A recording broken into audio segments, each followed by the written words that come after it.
Let's talk about outreach. The most important thing about reaching out to anybody, regardless of if it's through email or social media, is you need to have a concise pitch. The pitch itself should be personalized, should stroke your prospective customer's ego, and provide social proof. By social proof, I mean you should have the ability to be able to name drop a couple of people who you've had on your podcast previously. If you don't have that already, one of the things I would suggest you do is reach out to people within your network who you can get onto your podcast and use for your first couple of interviews. Lastly, one of the things that I saw more success with when I was doing outreach for my podcast is changing my signature from saying founder to podcast host. That way, they know that you're taking this seriously and that they have an opportunity to have a wider platform other than just one person. When doing outreach for your podcast, you should be prepared to answer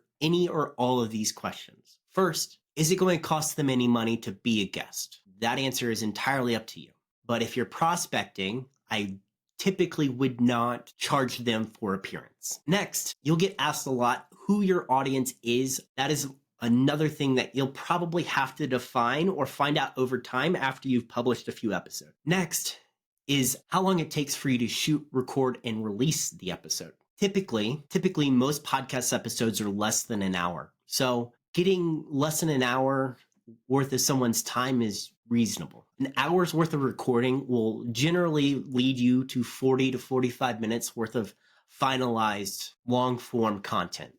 You also want to provide an expectation of when you will release the episodes. The last thing that I would suggest on the outreach portion is make it easy for them to book with you.